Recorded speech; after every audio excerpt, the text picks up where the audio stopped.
And I'm going to begin, obviously, by saying welcome and blessings. And really, this is an invitation. This is a conversation about celebrating the miracle of who we are. There's so much craziness going on right now, and it's easy to get caught up in the pain and the suffering and the anguish and the imbalance. But today, in this moment, we're going to focus on the miracle of who we are as a body. Obviously, that we can even breathe, smell, taste, touch is all profound. It's profound to be able to do these things. And we have begun this conversation by stating that to achieve wholeness, one of the ways of achieving wholeness is for us to dream into a new health. Like, let's focus on health, a new health-oriented worldview. The intention is that by working together, we collectively literally call and respond to each other. We respond to and with each other, generating an environmentally thriving, scientifically valid, and socially just, spiritually creative path for mutual cooperation. Part of the belief is it's time to stop competing against each other. We have to stop competing against each other and really begin to grow in love so that we can flourish together. Just want to let you know that at the end of the session, and I'm going to invite people to mute if you're not speaking. I'm going to invite you to mute yourself. At the end of this session, please feel free to go out into the world and share your love. But I'm also going to say, if you have time, at the very end of the session, we're going to dance together. I've been feeling this energy and I'm needing to dance. Yeah, and so I'm going to invite the community yes, exactly. At the very end, we're going to dance together. So with that, Nathan, would you like to share some information on etiquette? Yeah, sure. So I'm Nathan. I'm running the Zoom call as always. And I guess the two major things is, first of all, I am recording the session. And so if you have any reservations on being recorded, just let me know, send me a chat message or something, and I will take care of that. And then also just about general Zoom etiquette, as O said, we want everyone to stay muted if you're not speaking, and then there will be points where we're doing like question and answers and stuff like that. And so if you have a question, you can either raise your hand. If you open up the participants tab on the bottom, there'll be a little button where you can raise your hand, and I'll see it in the participants tab, or you can just raise your hand on the screen and I'll get you, or type in the chat or something, and we'll form a queue for questions and stuff. And so we'll call on someone and then we'll unmute you, and then we'll do it that way.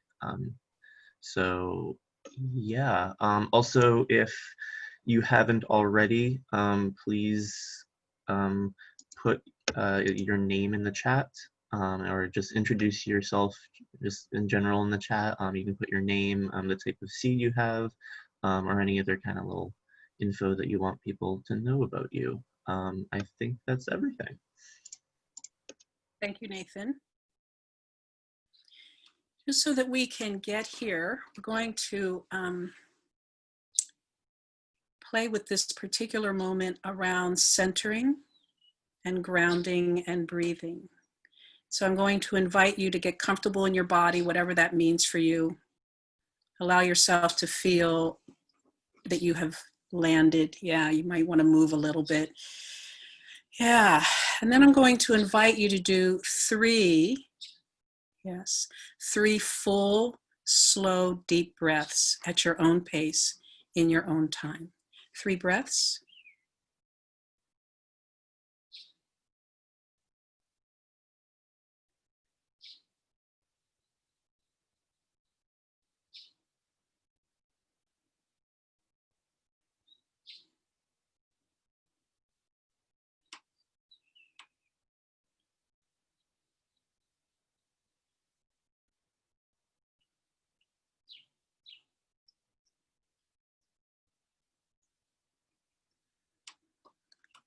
Thank you, community. All right, with that, Susan, I will hand it over to you. Thank you. I'm going to give a short interpretive rather than detailed summary of our first two sessions. We are being Mythbusters here. In the first session, we dispelled the common myth about fertilization, that it is a story of a heroically active male and a passive female where the victorious sperm bores into the egg. But rather, it is a story of two immature cells, each of whom will die if a union is not successful. And each plays a critical role in the activation and maturation of the other. So it's co-creation from the start. Their union happens in a spooning way, more like an embracing of each other. And although union means the end of each in its original form, happily, the transformations that their union brings on become a greater whole. During the second session on how organs form, we dispelled the myth of hierarchical top-down orders from DNA as what directs and controls organs to form in the embryo. We know that all cells that come from divisions of the same fertilized egg, all those divisions have the same exact DNA. So it cannot be DNA that coordinates the making of organs. DNA carries potentiality. Remarkably, which cells turn into which organs is determined by interactions with neighbors. Scott taught that most genes of an embryonic DNA are turned off. Different organs begin to form only when specific genes get turned on. What turns on the specific genes are signals, chemicals, vibrations coming from nearby cells. Our organs form in a collective co-creation by undeveloped cells that are in proximity to each other, using cascades of back and forth calls and responses among the local community of cells. Key concepts that we presented through discussing fertilization and organ formation are immaturity, capacitation, signaling, mutual maturation, co-creation, reciprocity, the needing each other and serving each other, union, relationality instead of hierarchy, reciprocity again as call and response, and community. So that's the end of my summary. Today we are moving into the topic of symbiosis, particularly mutual symbiosis, where both parties or communities provide benefit to the others. To me, this topic highlights the truth that we are never separate, independent individuals. Our prevailing myth of separation is the most disastrous misunderstanding. Couple that with rigid gender roles and a horrible imbalance of power under patriarchy, and we get a humanity headed towards its own demise, and carelessly, probably, taking more than half of Earth's beautifully diverse life forms down with it. It's my hope when humans recognize our symbiotic relationship to all other breathers, that we can learn to embrace others as sacred and necessary parts of ourselves and begin the deeper in evolution that is calling us to be transformed here for the sake of all living on the planet. And then I'm going to turn it over to Scott, who will offer why symbiosis is important.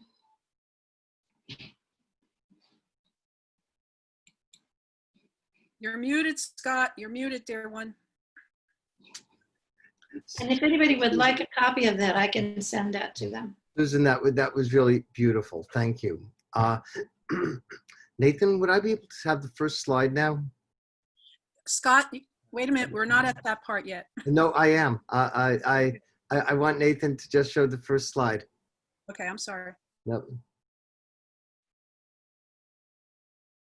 If that's possible, okay.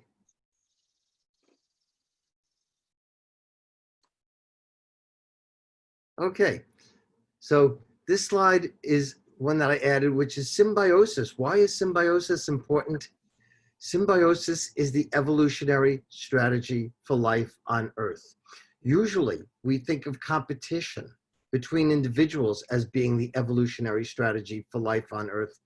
But it turns out that that might be a fine-tuning mechanism to get various individuals in tune with their environment.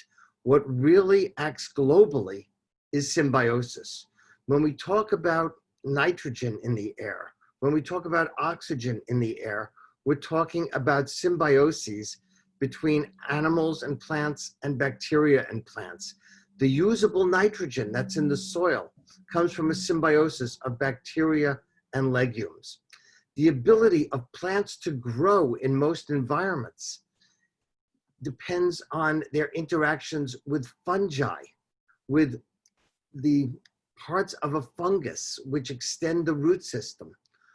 The ecosystem of tidal seagrass and the ecosystem of the coral reef all depend on symbioses between the animals, plants, and bacteria. The coral reef especially, the coral doesn't exist without the algal symbiont that allows it to get its food. And I'll talk about that in a moment. So we have life on Earth, life in the air, life in the water, depending on symbioses. That's why symbiosis is important. And as I'll mention now, that within these huge symbiotic webs are the smaller symbiotic webs that we call organisms. And within the organisms are symbiotic structures we call cells. And within the cells are symbiotic structures that we call mitochondria and that we call genomes. So that symbiosis has to be recognized not as something on the periphery, but something that is absolutely central for all life on the planet.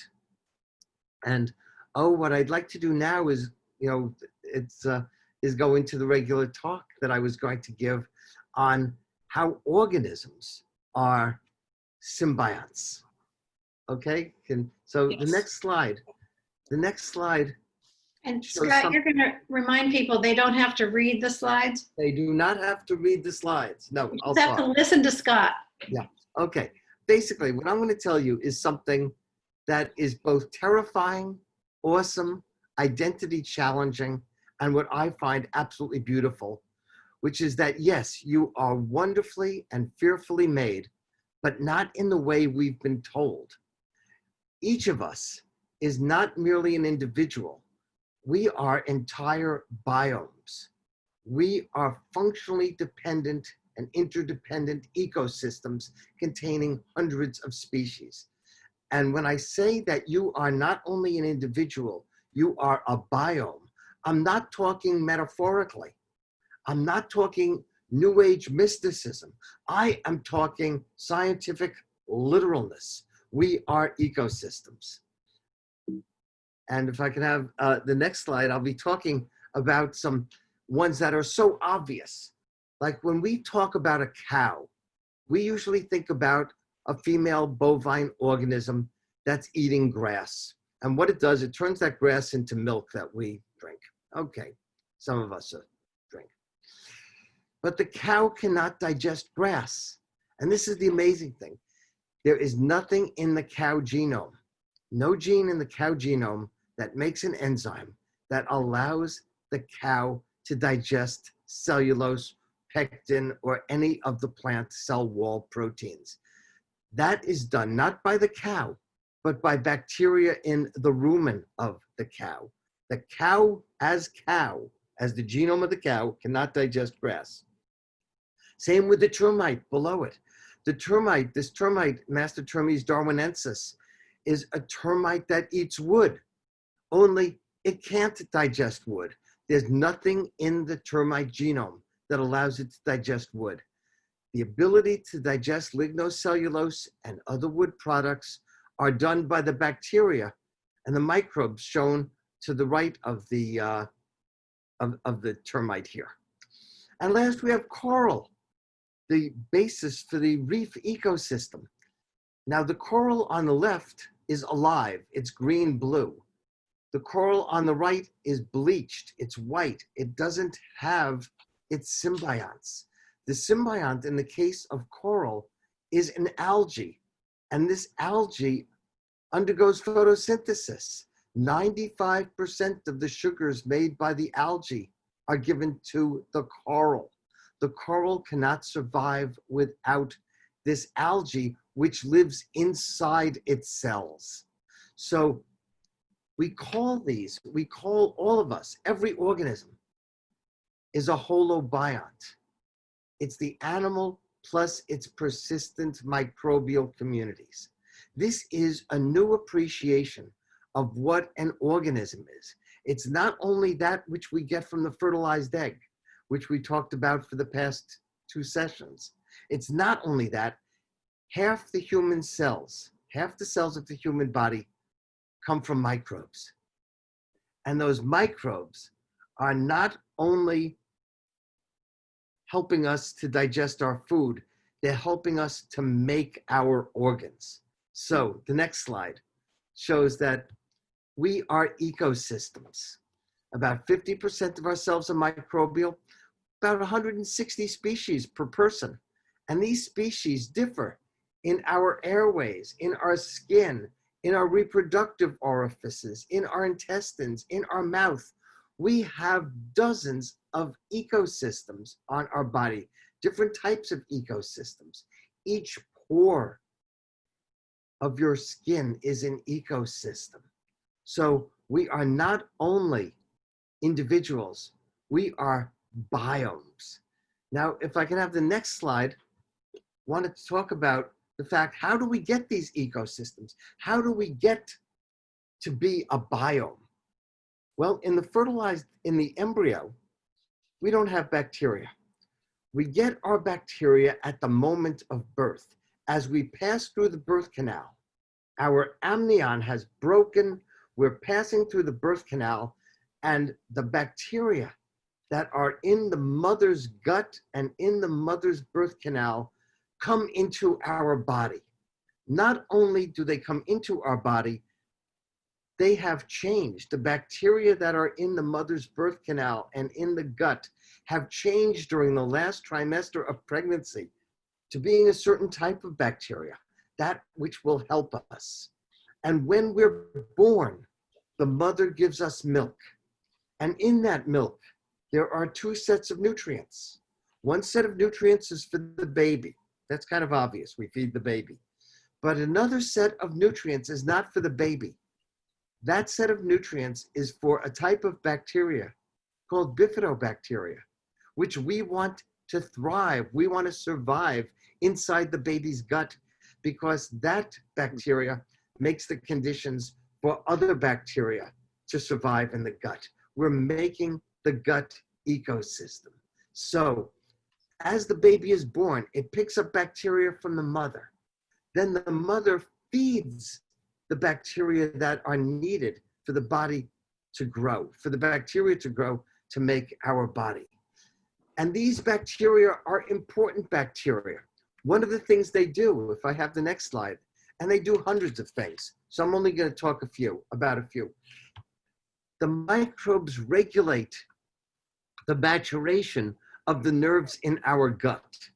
Why are the nerves in our gut important? Because they control peristalsis. They control the movement of food through our gut. Without these neurons, we can't poop.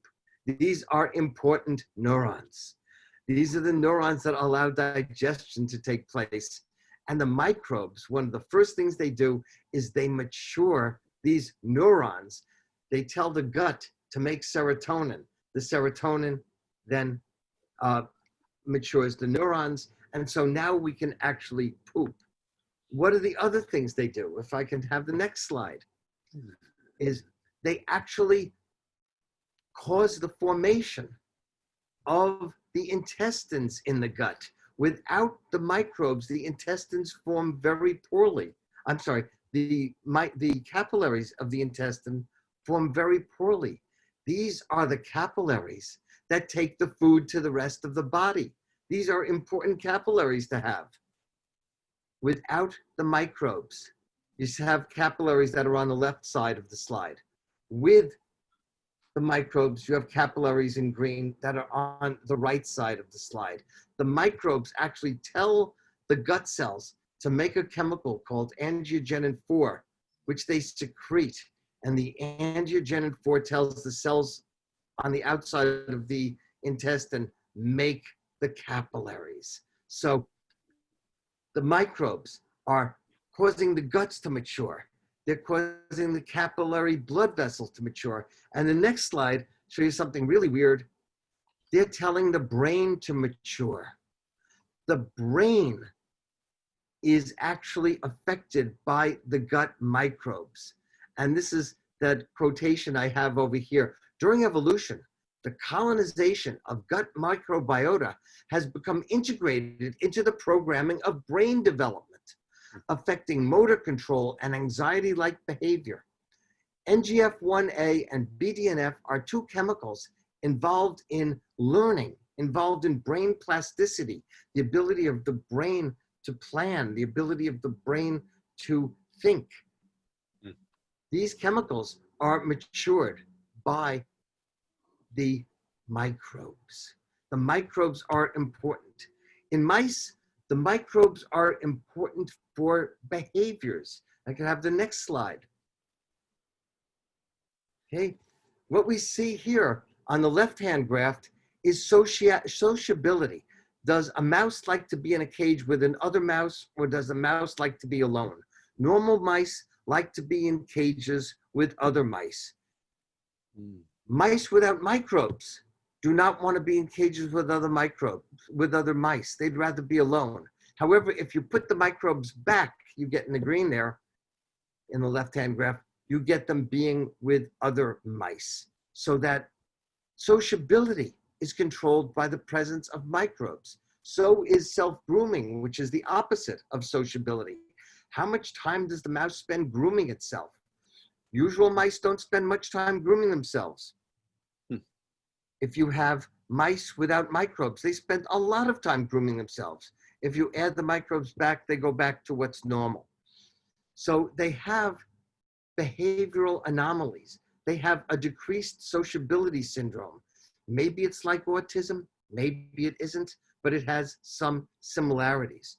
In humans, if I can have the next slide, it's been shown that some people with autism have microbes in their gut that are different than microbes that people without autism have. And this is a paper that came out last year, long-term benefit of microbiota transfer therapy on autism symptoms and gut microbiota. What microbiota transfer therapy is poop therapy. It's basically taking out your microbes, putting in the microbes from the poop of somebody else. And what they find is some patients with severe autism can have much less, sometimes even no symptoms of autism if they are given microbes from the poop of normal people. This is a preliminary report. It's uncontrolled. It has only very few patients, but it's a kind of proof of concept notion that bacteria could help. Okay, the next slide, we're getting towards the end here, is that recently it's been found that what the mother's microbes are and what the mother might be eating actually may help the fetus to mature.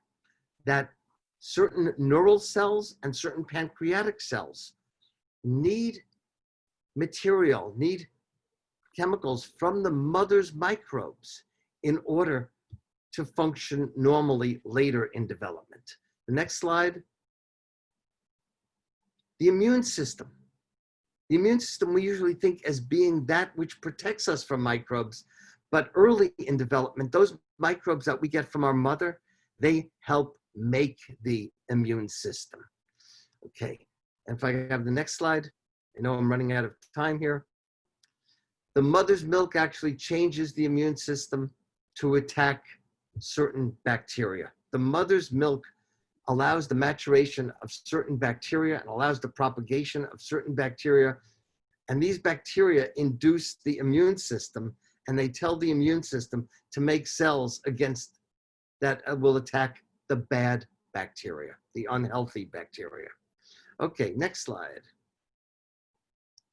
And what we find that, sure, there's studies are coming out that say that C-section birth gives rise to stunted microbiota and the possibility of opportunistic pathogens. Also, asthma is something, again, that we could talk about. So basically, what I want to mention, I'll just complete this. I won't talk about the last slide. You can go through the last slide to the very end. Is that, is that the bacteria are saying, you complete me, and we are saying to the bacteria, you complete me. Development is a team sport. It is done by the microbes and the host. Animals do not exist as independent entities. Development, the creation of our body, involves numerous interconnected species. We become with the other. In addition to this notion of competition, there's a notion of symbiosis, of becoming, symbiosis, of becoming with the other. We co-develop. Symbiosis is not merely between consenting adults. Symbiosis is how we got here. We evolved to be teams. Okay, thank you. Thank you, Scott. I know I was over here rushing you. Yeah, you were. I know. They didn't know that. Behind the scenes, I was telling Scott, Scott, time. Time. Yep. Okay, that was a lot of information. And basically the information points to, we are not singular. We are community. Our bodies are community. And that our bodies actually are supporting us in learning how we are interdependent. We need each other, whether we like each other or not. We need each other. So with that, I'm going to get everybody to stand if you would like to. We need to move because we have bodies. Right? We got bodies. And so I'm just going to invite you to do any kind of movement. You don't have to stand, but move something. Move your feet, move your arms, move your legs. Just move, because we got bodies.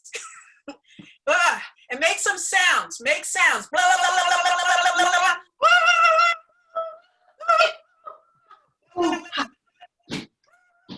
That's right. All right. Got to get all that out. That's right. We don't just have brains, we got minds. That's right. Woo! Okay, so what's next? Here we go. I'm going to invite everybody to breathe. Because this conversation is about body, earth, and soul. So I'm going to invite you into a slide presentation. It is an invitation to imagination. I am not saying that the information I am providing is fact or scientific. It's an invitation to imagination. After we have this slide presentation, where I'm going to share with you my imaginings around soul, we will go into, we're no longer going to call this breakout rooms, because we were told that people didn't like that word. So we're now calling it story sharing rooms. So after we're done communicating, we're going to go into story sharing rooms. Have you changed that all? Because we were going to do a whole community first. You're right. Thank you, Susan. Yeah, we just kind of like call and respond with each other. Okay, so I'm going to invite you to breathe. I'm going to pull up my imaginings that I'm inviting you into.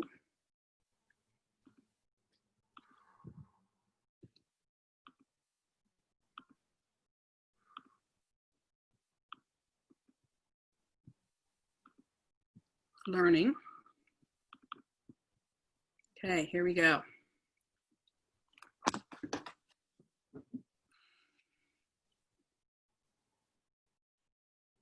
Invite you to breathe.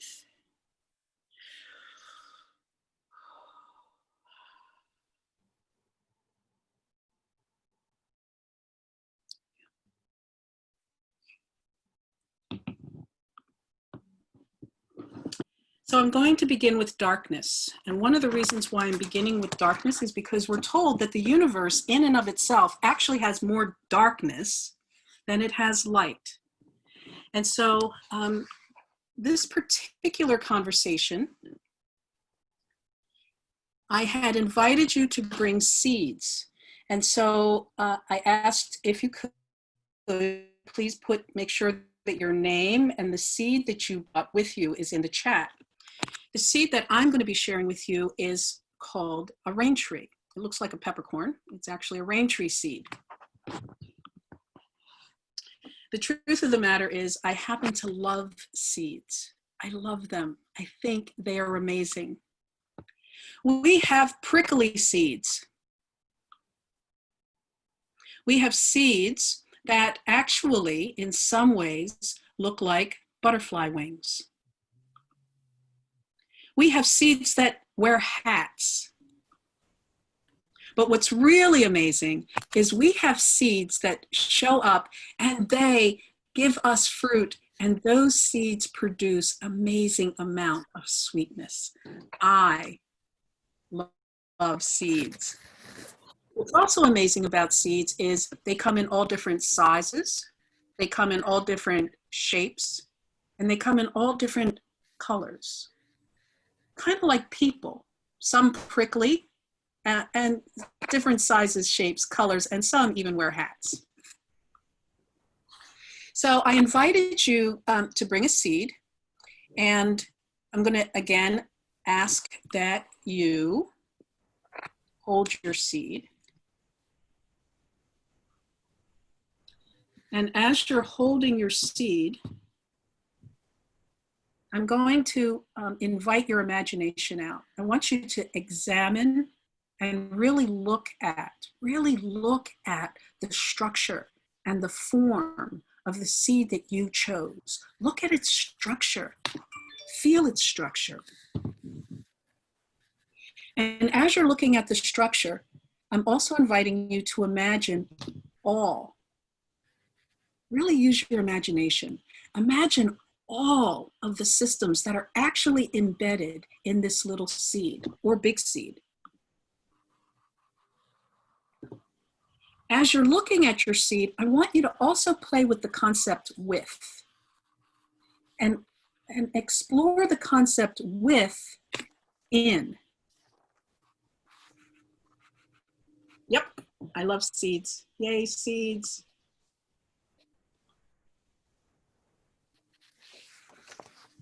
One of the reasons why I love seeds is because I choose to believe that seeds really are pointing in the direction of the power of relationship. I choose to believe that seeds are mentors. They are our mentors, teaching us about relationship. So here we go. In this seed are invisible fields.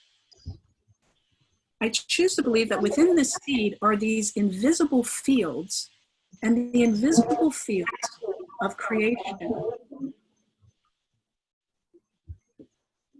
And here we go again with the concept of with. I invite you to really play with your imagination, exploring this little small word called with. Because within this pod is the seed. Could everyone please mute?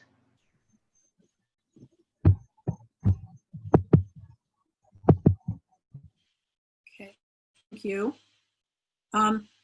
And going back to relationship, within the pod is the seed that is attached to and or with the branches that are attached to and with the trunk. This is relationship. This is intimacy. Into me. See.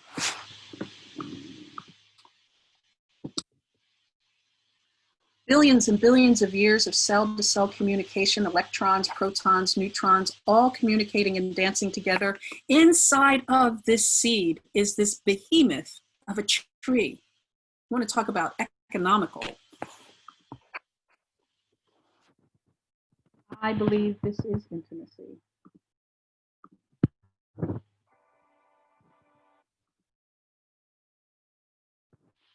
Again, an opportunity to explore relationship. Relationship with. Different than relationship against.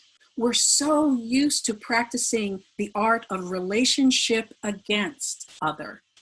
But here we're inviting relationship with, within. Here's where I'm going to play with the concept of soul. Is it possible that the seed is actually introducing us to relationship within these invisible fields, and possibly these invisible fields are introducing us to some notion of the soul? Is it possible that within the seed has memory of the inseparable oneness? I like playing with acronyms. And when I dreamed into the acronym of SOUL, I ended up with this concept: systems, organizing. As you look at your seed, the seed that you might be holding, I'm imagining that the seed is filled with systems that have the capacity to organize. And possibly what they're organizing is unifying laws that actually unify, instead of the laws that have us ripped, competing, and tearing each other apart. Yep, back to the seeds again. All different sizes, shapes, and colors, just like us.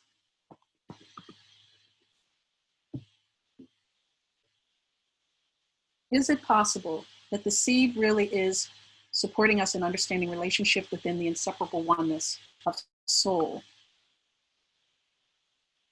I'm imagining this is an invitation to relationship. This is an invitation to relationship around the laws that call us together. So here we are, call and response. We're practicing the art of call and response. How do we respond? When we were looking at the caterpillar, we recognized that a part of call and response was also the ability to respond to that which facilitates destruction. Even in the caterpillar, there had to be destruction in order for it to come into its next level of maturation. But along with responding to the facilitation of destruction, we also need to be able to respond to that which facilitates healing. We find ourselves mesmerized, or at least I find myself mesmerized by the facility of egg, caterpillar, cocoon, destruction,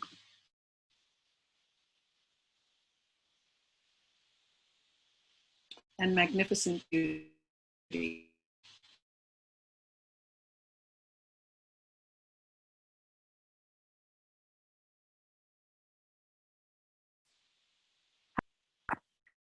However, I'm going to align with the soul.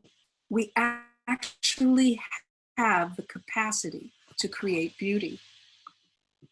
We've been introduced in the past by the tradition of yin and yang. Once upon a time, long, long ago, you too, my friend, were a seed.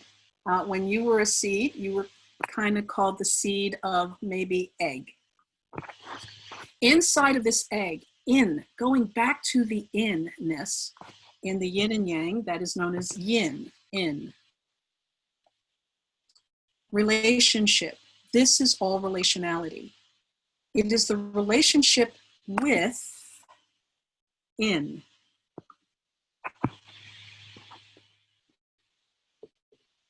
But you weren't just an egg. You were also sperm. What's amazing is the man has the capacity to actually hold his seed. He can hold his seed. How amazing that is. I, on the other hand, can't kind of hold my seed, or at least not that way. And so I am left with holding a seed, a tree seed. Now, if you look inside of the fire, you'll see an egg appearing, right? Because within yin is yang. And now if you look at the black one, you'll see sperm showing up. So within yin, there is yang, and within yang, there is yin. And so we are a mix. We are a mix of everything.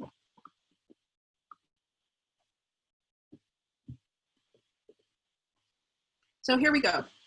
Like I said, I can't pull my seed out so that you can see it, so I'm left with the seed of the tree. As well as the man has the capacity to hold his seed. And so we're going to explore soul a little bit more here, looking at both of these seeds. Systems. Systems that have the capacity to organize. Systems that have the capacity to organize unifying. That which unifies, that which calls and responds to laws.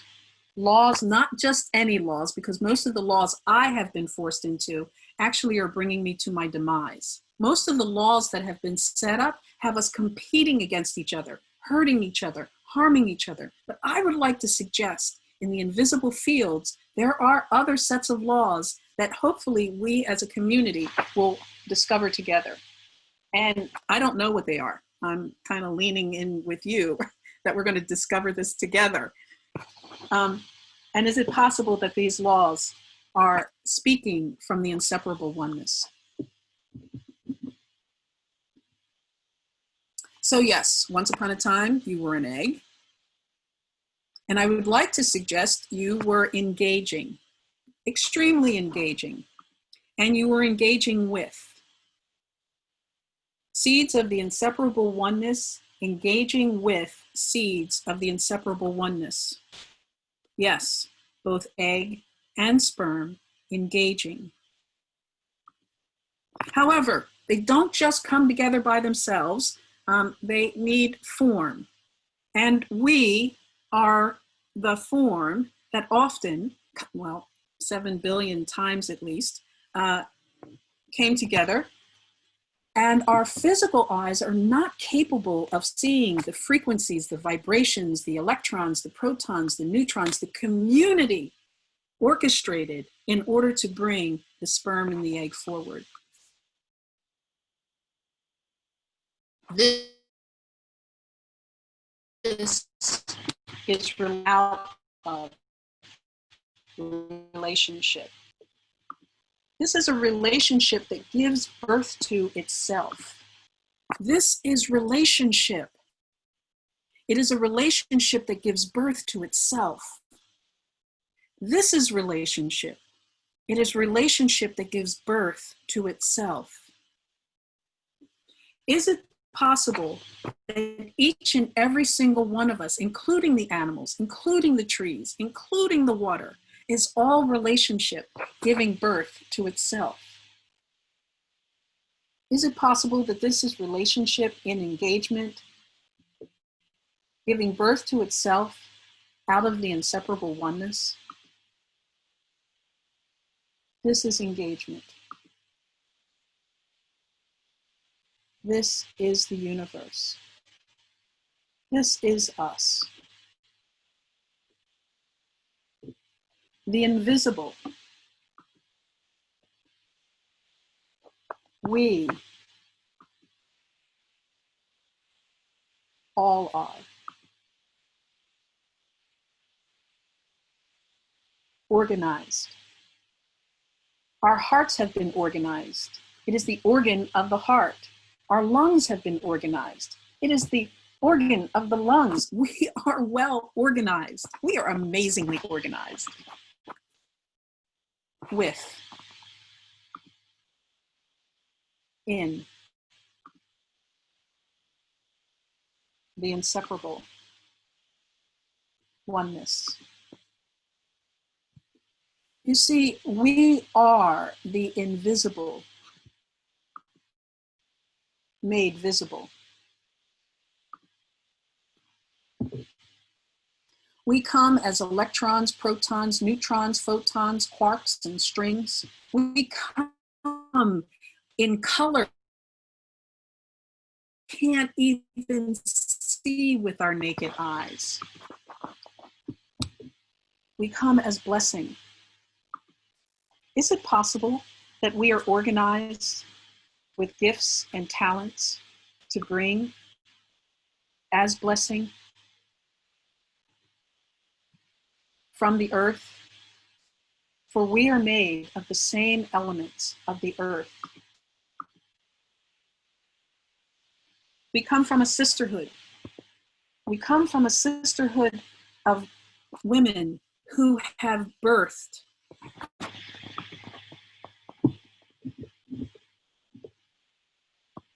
from within the womb of the universe. We come out. It's kind of like, I'm coming out. I want the world to know. Got to let it show. We're coming out. We're coming out from within a universe. Maybe it is time to let us all remember. Is it time for us to bring the members back together again and stop harming each other?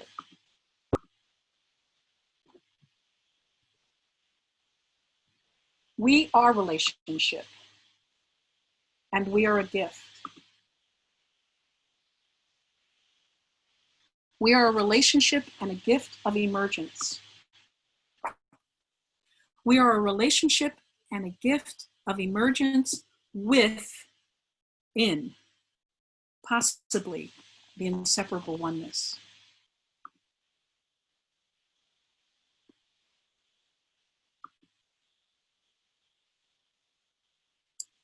Welcome.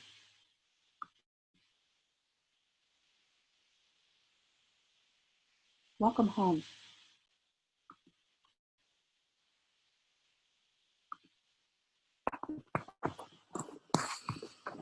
Yay, so I want to invite everybody to breathe. Wait, thank you, daughter. Thank you, daughter. I don't know if you guys know, but Tony is my daughter. And so, yeah, that's my baby girl. She's the one that I popped out. Okay, so here we are.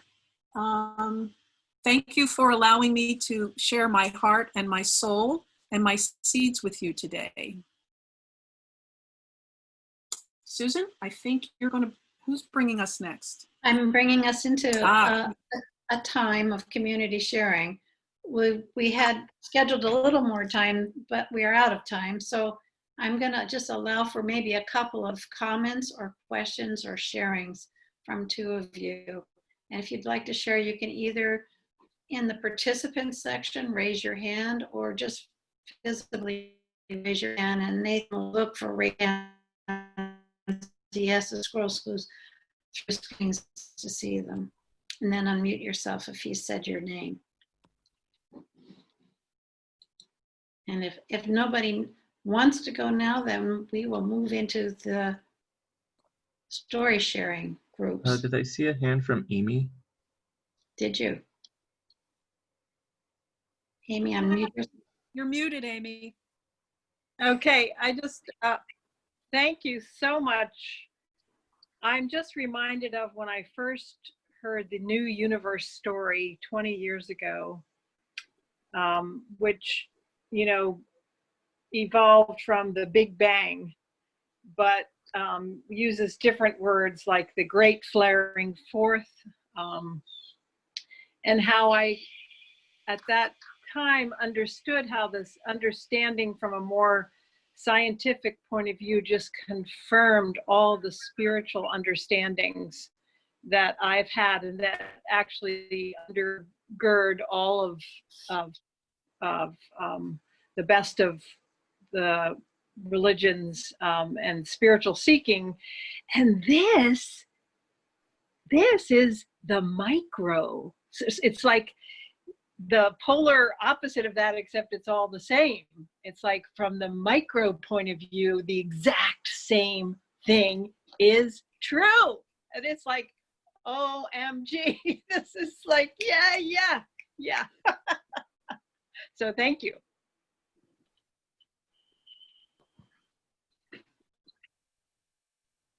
Thank you, Amy. Rita? Nathan, Rita's hand was up. Yeah, this blasts me into worship. I feel like I need to just, it's like, yes.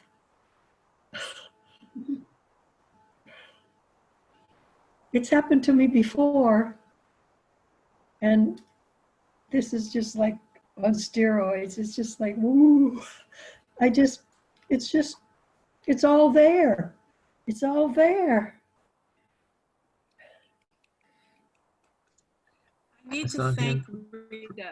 Just the other day, I need to really honor Rita, because Rita was the one who actually handed me the signal, the words, inseparable oneness. She gave me that sentence. And once she handed me that sentence, once that signal touched my ears and touched my heart, I just started playing. I just had a field day. So thank you, Rita, for your brilliance and your loving. It is God's brilliance in action, unimpeded. I see a hand from Ellen, you want to go? Ellen. Ellen? Yeah, I think I need to say this. I was born into Jim Crow as a white person in 1944, knowing in my deepest self from almost the beginning what was wrong. And I came out of that looking to understand. And everything in this confirms what I was looking to understand in the face of that. That's all I need to say.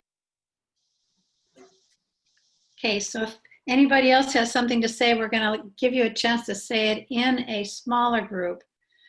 We're going to break down into 3 groups. And Scott and I will each be in one group, and we'll be your facilitators timing. Each person that wants to speak will have 3 minutes to speak. And people that want to pass may pass. And so let's see, when you choose to speak, start with your name and where you live. And then you can talk about anything that we've talked about this morning, or you can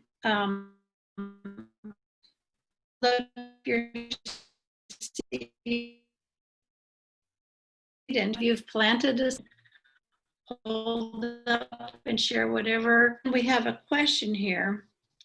It's a little, so try and catch the question now. How do seed and spirituality relate to wholeness? How do seeds, interconnectedness, and spirituality relate to wholeness? Okay, we will reconvene, and we set up the smaller groups. Yeah. And we'll all get a 1 minute signal when it's time to come back to the room.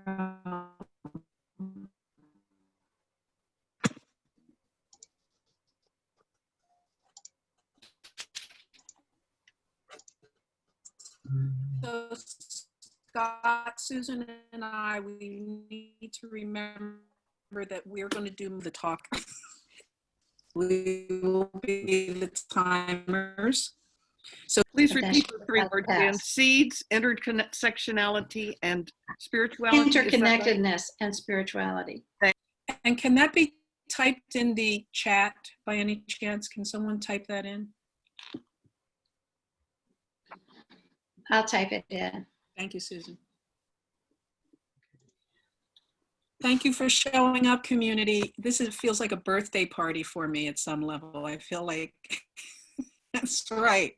Yo, give it up. It's time to play. It's time to dream. It's time to dance.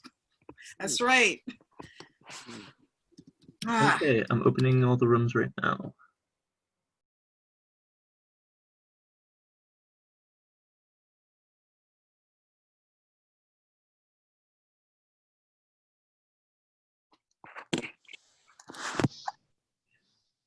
Wow.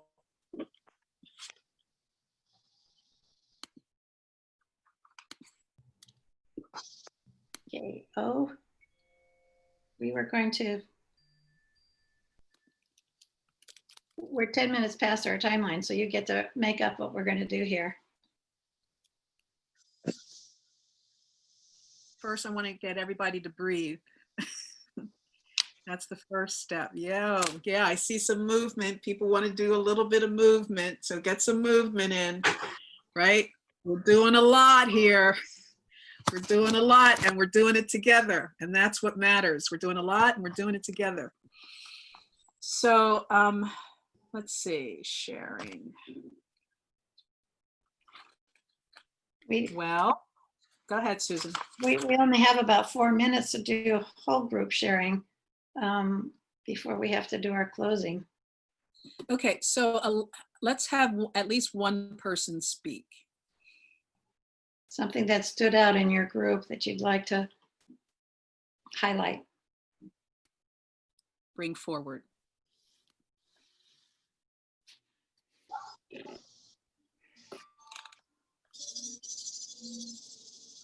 Come on, community. I know a lot was going on in that room. There was symbiosis in our group.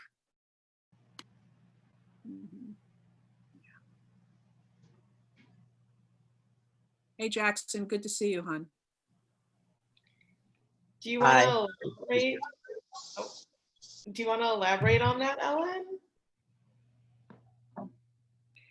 So many different places, how what one person said helped another person get farther in what they were thinking about. Person said, lifted up something that the other person was carrying that they didn't have present at the time. Just all different ways that if we really listened to each other as well as spoke, something more happened.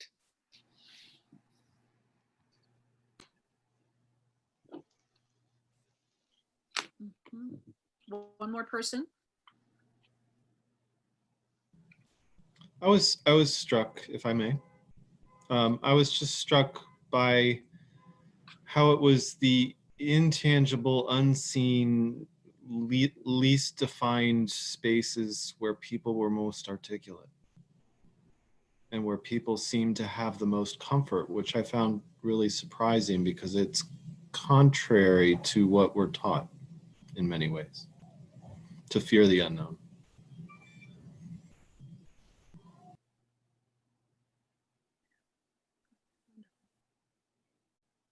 So we have 8 minutes left. This was exciting for me. Like I said, I feel like I'm at a birthday party.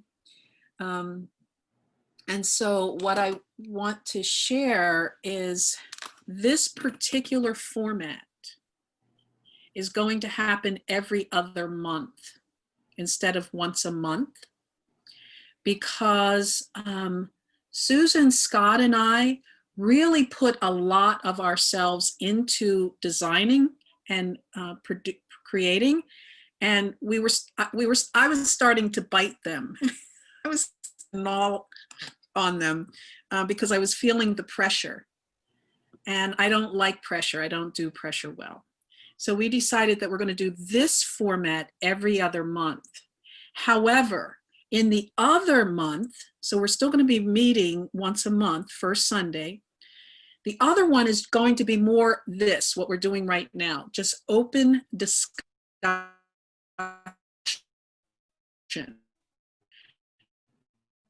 So that the whole heard in the way in which we just did this. So can I get an amen or a thumbs up or a thumbs down or, all right, great.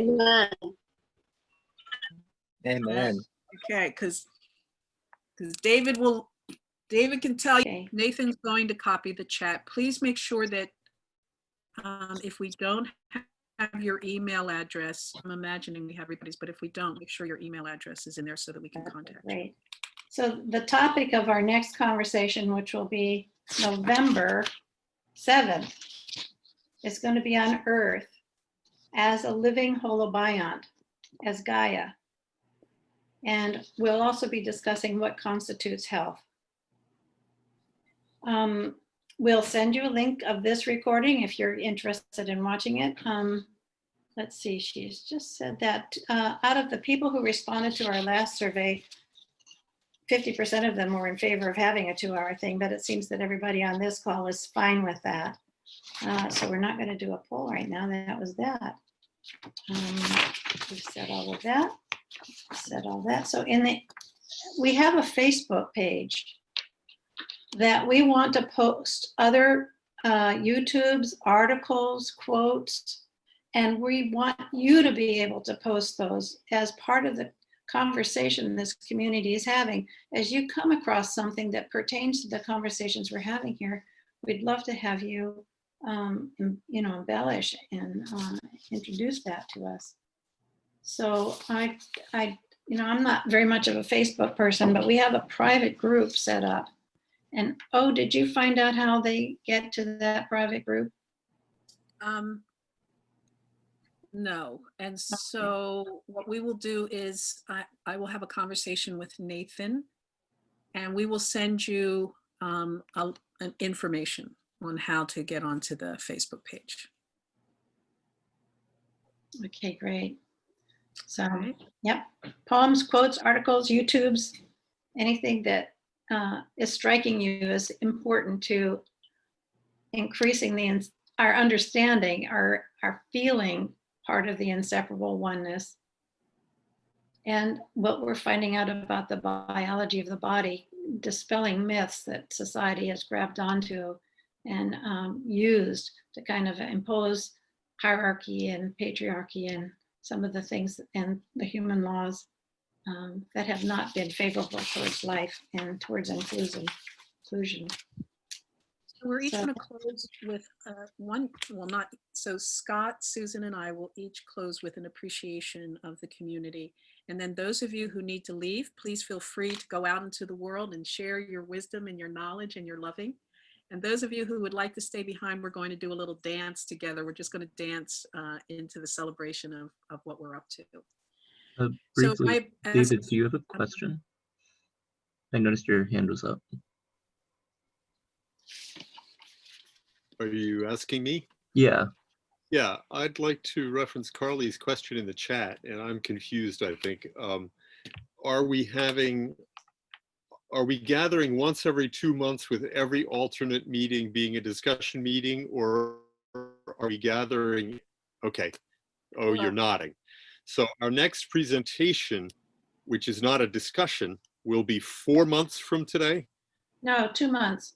Okay. November 7th will be our next discourse discussion. Okay.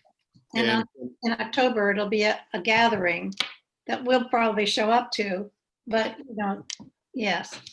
Thank you. We're not leading it. Thank you. Community. So every month, the first Saturday of every month, you're going to be able to find us and be surprised as to what we're doing.